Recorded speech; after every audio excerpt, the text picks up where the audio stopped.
আসসালামু আলাইকুম। আত্মসম্মান বোধ, প্রেম, ভালোবাসার থেকেও সবার প্রথমে আমার কাছে জেদ, সাহস, সততা এগুলো হলো আমার অলংকার। আমি খুব একটা সহজে কারো কাছের হই না এবং কাউকে সহজ বানায়ও না।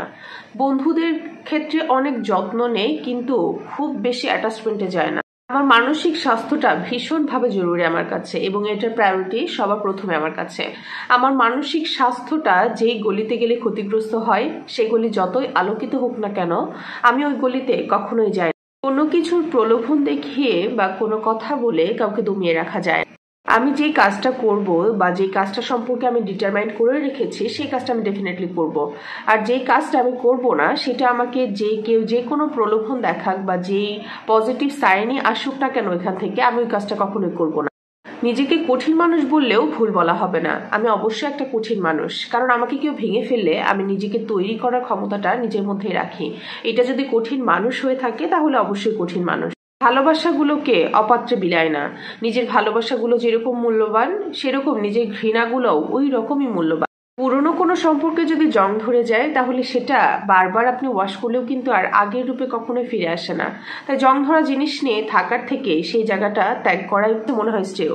কারণ অতীতকে আঁকড়ে ধরে রাখার অভ্যাস আমার নেই। আমি অবশ্যই মাথা নত করি ভালোবাসা, প্রজ্ঞা এবং যত্নে, ভিক্ষায় নয়। আমাকে চাইলেও দখল করা যায় না, চাইলেও আমার উপরে অধিকার খাটানো যায়। কোনো কিছুর পিছু টানে আমাকে আটকে রাখা যায় না, চাইলেও আমার সঙ্গী হওয়া যায় না। জীবন নিয়ে আমার কোনো আক্ষেপ নেই। যা আমার কাছে আছে সেটা নিয়ে আমি সন্তুষ্ট, আর যেটা আমি চাই সেটা আমি অর্জন করে নিতে পারবো। নিজের জীবনটাকে ভালোবেসে হুট করে মরে যাওয়া ছাড়া মহান আল্লাহর কাছে কোনো আপত্তিই নেই। কথাগুলো আমি একটা পোস্টে দেখেছি এবং কথাগুলো কেন জানি না আমার কাছে ভালো লেগেছে। কথাগুলো যদি আপনিও খুব মনোযোগ দিয়ে শোনেন, তাহলে কিন্তু আপনার কাছেও ভালো লাগবে। কারণ আত্মসম্মান বোধটা এমন একটা জিনিস যেটা সবকিছু প্রথমে।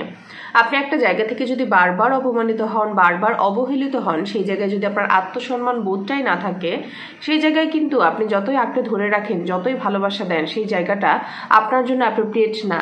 সুতরাং আপনার সেই জায়গাতে না থাকাটাই ভালো। আরেকটি কথা ভীষণ ভালো লেগেছে, নিজের জীবনের কন্ট্রোল অন্য কারো হাতে দিবেন না। আপনার যেটা ভালো লাগে আপনি সেটা করতে পারেন। আপনাকে হয়তো কেউ কোনো একটা মতামত দিচ্ছে, আপনি সেটাও গ্রহণ করতে পারেন, কিন্তু কখনোই ওই মতামতটা আপনার উপরে চাপিয়ে দেওয়া যাতে না হয়।